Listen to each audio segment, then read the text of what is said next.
Mike Radich here, and I'm now joined on the phone by Legacy FC Flyweight Brian Hall. Brian, how are you? Hey man, how you doing? I'm doing good.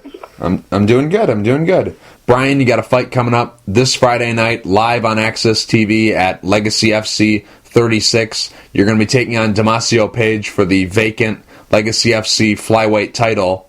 I'm just curious, since this is a fight week, is all the hard training done? I'd say the hardest part is now cutting this weight, getting this weight off me for weigh-ins. It gets better and better each time. This is my third time going to flyweight, and each time it has dramatically improved.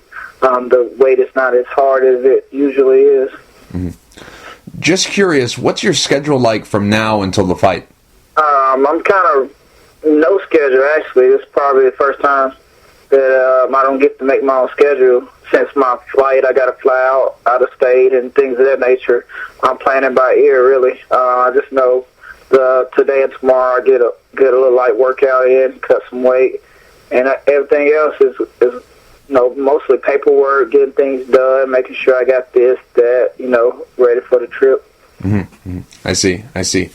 Now, how do you balance everything? Because besides being a fighter, you're also a police officer, and you have a family. You have a wife and 2 kids. So there's a lot of fighters out there who have, trouble just balancing their fighting and their personal life. But you have a career as well. So how do you balance everything? It's called time management and a lot of help. With a good support cast, I'm able to get things done. If I need anything, I'm able to ask for help or setting schedules out to make sure, everybody get the proper amount of time as much as I can to get things done, whether it's work, family, or, being a law enforcement officer.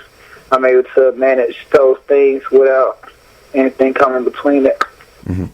Now, when you have a fight coming up, does the police work, does that get scaled back? Does the force, your bosses over at the police station, do they scale back your training? Do they accommodate your training when you have a fight coming up? Or do you still have to balance that in with your training and it just stays the same regardless if you have a fight or not? Right, it just stays the same regardless if I have a fight. I'm just able to schedule around it or if something come up, just change your plans and everything's set on the schedule. As long as nobody throw any monkey wrench in it, it usually goes smooth. Mm-hmm. Just curious, how old are your kids? I have a 10-year-old and a 14-year-old. My son's 14 and my daughter's 10. Mm-hmm. So not only I got, to be a father to them, but I got to help them with homework and things of that nature too. So I'm pretty busy from the time I wake up to the time I go to sleep. Mm-hmm. Have they ever seen you fight? Yes, both of them have. They have been to the last 3 fights, I would say. Something different. At one time, I wasn't going to allow them to go because, never know the outcome or if they get scared or whatever. But they have been coming to practices, so they're able to see, that, how much work Daddy has put in to accommodate the fight. Mm-hmm.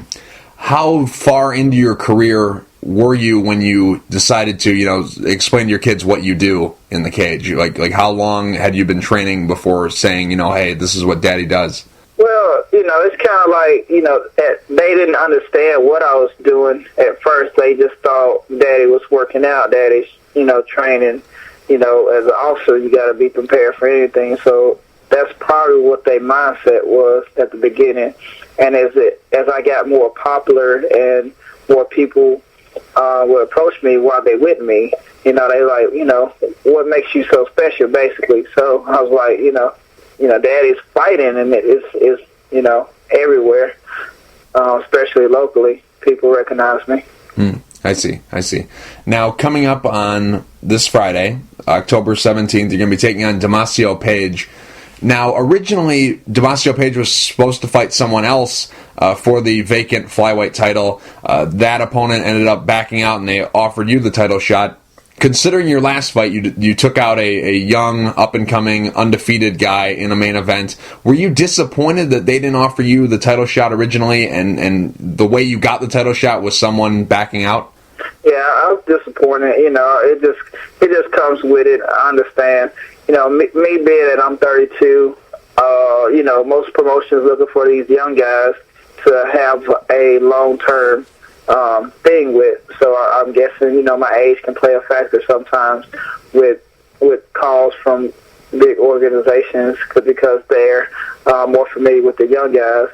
But if you look at me, I don't look my age, so maybe that'll work sometimes. Right. I was shocked when I found out you were 32. I thought you were like 23 or something. You look great. Thank you, man. A lot of hard work and less stress.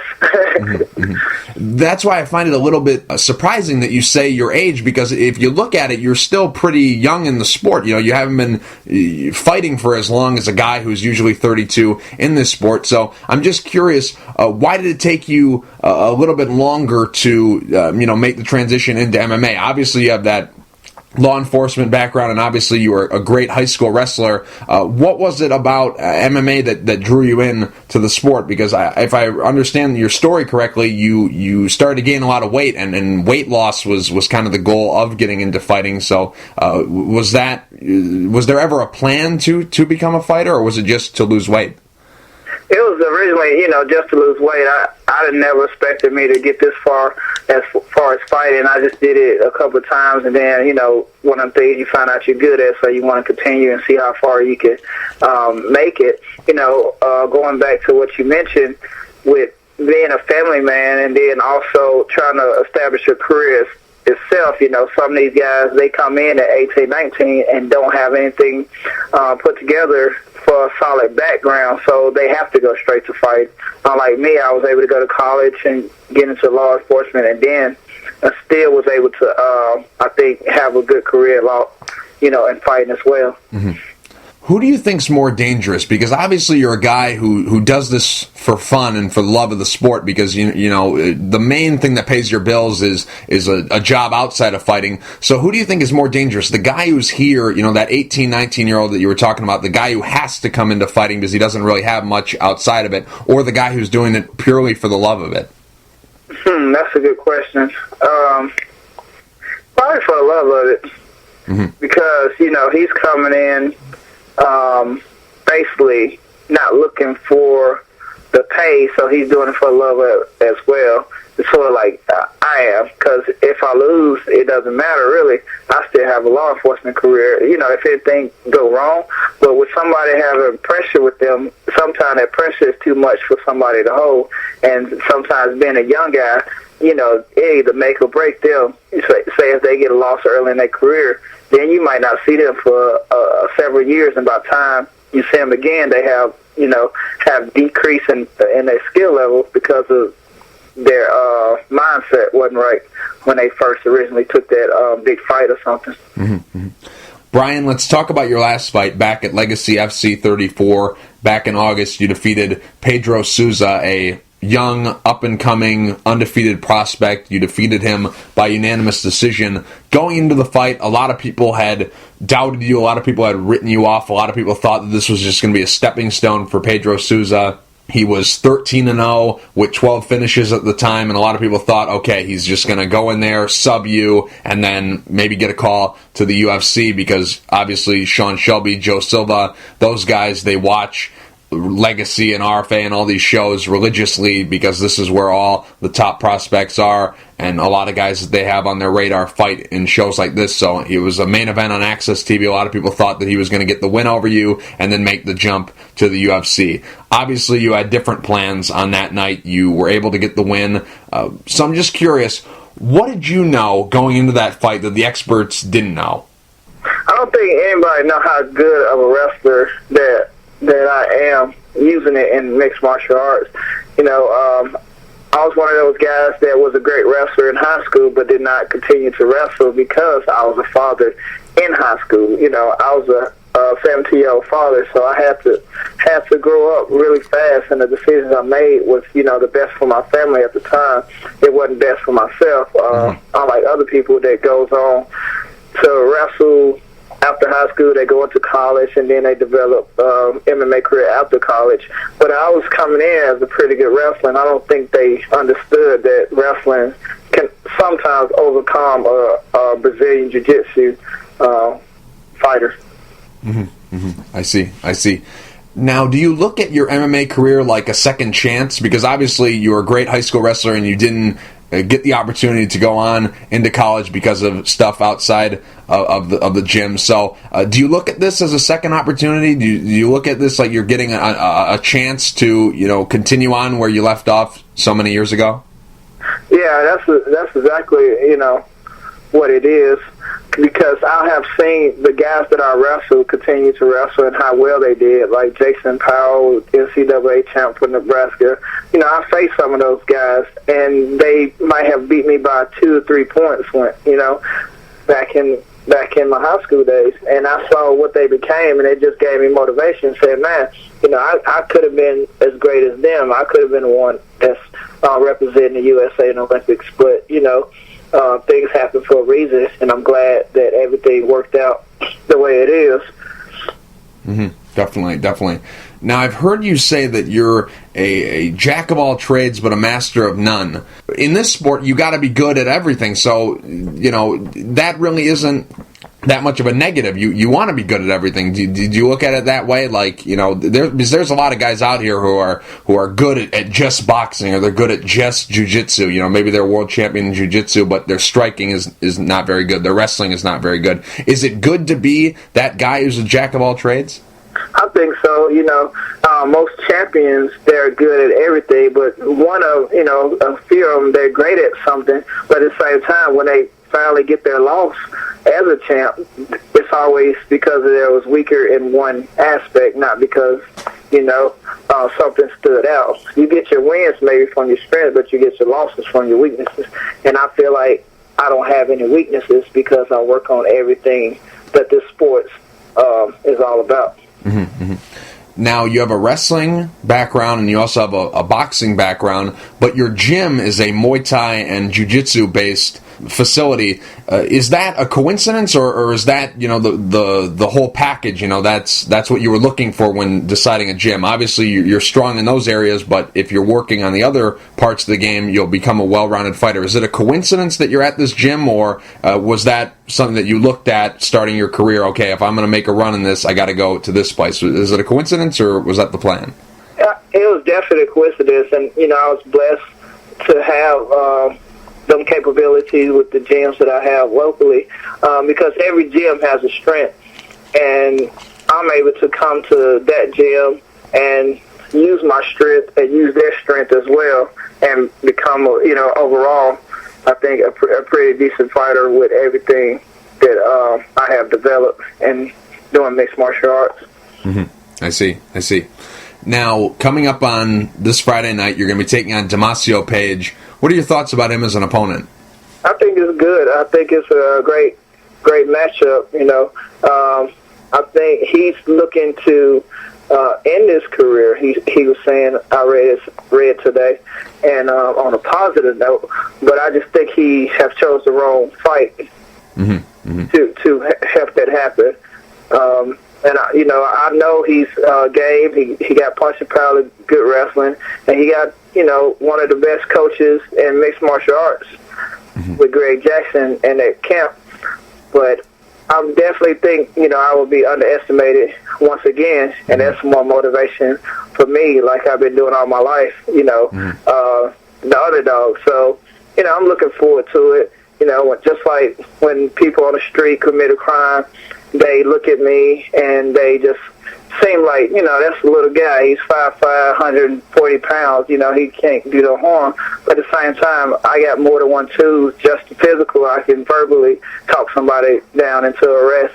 So I'm looking forward to challenging myself with Damasio Page. Would it be him being a UFC vet, a WEC vet, tap out, contested, whatever that was. Right. I never watched the show, but I heard about it. Right. But, that's going to be a good test for me, and it's going to be one step closer to the UFC after, becoming the champ. Mm-hmm. You're one of the fastest guys in this division, and Damasio Page, he has serious knockout power for this division. Do you view this fight as speed versus power? Definitely, let me see, Muhammad Ali versus Joe Frazier type fight this is going to be. And I think he's not going to be able to stand with me the whole time. So I'm guessing, he's looking for a win. I'm looking for a finish. So if he's looking for a win, he might try to not have as much action as he normally would because he just wants to win. I want to finish, so I'm coming out there, going to be on my, on my A game because, it's DeMarcio Page. He got a strong right. He got some, some raw power. He's a big guy. I want to say. I don't know what he's cutting from, but from what it appears, he's going to be a bigger guy, and I always face the bigger guy. So I'm used to it, and I'm just going to use my speed because speed kills. Mm-hmm. So hopefully I kill this for the win. Mm-hmm, mm-hmm. Now, for this fight, you're going into enemy territory. DeMarcio Page is very well known in that area. He's born and raised in New Mexico, and you're fighting him in New Mexico. When was the last time that you went into this type of environment? Have you ever experienced this where you've gone into someone's hometown? Yeah, I have. It probably won't be as intense as this would be, but I'm a police officer. Some people look at me as the bad guy. Some others don't. So I'm prepared for the the crowd, the boos, but I kill them with kindness, kill them with a smile. So that's my plan, and I don't think that's gonna affect my performance at all. Mm-hmm. It might affect the local judges aspect of things, but I know what I'm coming into, and I know I won't have to finish him in order to get a win. Mm-hmm. Mm-hmm. Now, are you hoping to have a Rocky IV moment where at the beginning of the fight everyone's booing you, but at the end of the fight everyone will be cheering for you? No, that's probably impossible, especially if it's his house, his home. Right. And no, I don't expect nothing like that. But I do expect after the end of the fight, win or lose, that I will have their respect and everybody else's respect. And that's what I'm looking forward to. Okay, I hear you. Now, you were recently supposed to train with DeMarcio Page as well as John Dodson, but for whatever reason it didn't come together. Just curious, why weren't you able to train with him? I mean, I know it's all good now. It probably works out better now because you are fighting him. So I guess it works better now that you don't know what he brings and he doesn't know what you bring. So I guess it all worked out. But why weren't you able to get together with him? Just mixed communication, management-wise, didn't get back to me in time, and things of that nature. I really don't know how that came about, but it was basically miscommunication. And I was in Sirocco, I think it's called, New Mexico, for training for law enforcement, where they basically blow up things. I learned how to do that, so that was pretty cool, unique experience. But I was there for about a week, and I was just trying to, train with some of the best guys, and I felt like, John Dawson is one of the best guys, along with, his training partner, DeMarcio Page. Mm-hmm. Mm-hmm. Now, obviously, the old saying is, your next fight is always your most important fight, but is this really your most important fight, considering it's for a belt, you're fighting a UFC vet, a guy who probably, if he gets a win over you, is getting a call back there? Even though you fought for Bellator, and Bellator is considered a bigger show than Legacy, is this still the bigger platform? Is this still the biggest stage you've been on? Yeah, this is definitely going to be the biggest show. This is my first opportunity to get a pro championship belt, and I'm just happy that Legacy has gave me this opportunity to try to win. And this is going to be the biggest fight of my career. Mm-hmm. Mm-hmm. Now, I'm just curious, have you done anything different in training, preparing to go potentially 5 rounds, or is it still standard operating procedure? Still standard operating position, a little bit more running with distance. That's about it. But everything else, the same. But, they called me on 3-week notice. So, of course, everything, ain't too much you can do within 3 weeks. But good thing, I stay active in the gym. Mm-hmm. Mm-hmm. That's, on a regular day basis because of my law enforcement career. Mm-hmm. Now, I'm just curious, how many fights do you have on your contract with Legacy? Including last fight, it'll be 4-fight contract. Okay. Earlier I mentioned that DeMarcio Page was supposed to fight someone else on this date for the title. Then he dropped out of the fight, and then they offered you. I'm just curious, what was the plan going forward with Legacy? Obviously, you got the call on short notice to take this fight, so the plan wasn't for you to fight Page for the title. What did you discuss with them, if anything, about what was next for you after picking up the win over Souza? I was assuming that I would have the winner out of the October, which is this Friday's fight on a upcoming bout, maybe early 2015 or so. That's what I was assuming, but I was never told anything specifically. I was just told, this was the number one contender fight, but we do have the flyweight title being taking place on October 17th. Oh, okay. I see. Now, I know you've seen this tweet because you replied to it, but I saw a tweet that Damasio Page put out about him getting pulled over. I don't know what exactly he did, but he got pulled over. I guess it was for speeding or something. When you saw this tweet, you had to laugh because I was laughing. When you saw this tweet, what was going on in your mind? I thought it was hilarious. Yeah. I made a couple phone calls and they got him. Nah, just right. But it was pretty hilarious. He said it added more motivation. Right. But nobody needs more motivation, to fight a cop because everybody has no problem fighting an officer without getting arrested. So. Right. I hear you. Brian, last question before I let you go. What's tougher, fighting in the cage or fighting crime in the streets? Definitely fighting crime on the street. My life is on the line more than one way. I can't physically solve that problem. But, they have weapons, they have everything, arson, never know what to expect out on the streets, but I do know what to expect inside the cage. Brian, real quick before I let you go, do you have any sponsors you'd like to thank, and is there anything you'd like to say to the fans? I would like to say thank you for spending time for this interview, first of all, and thank my family, friends, and fans for everything they've done, and thank all my sponsors as well. Brian, thank you for taking the time to talk. I really appreciate it, and best of luck coming up on Friday night. Thank you. Luck is part of prepared. Wish me well.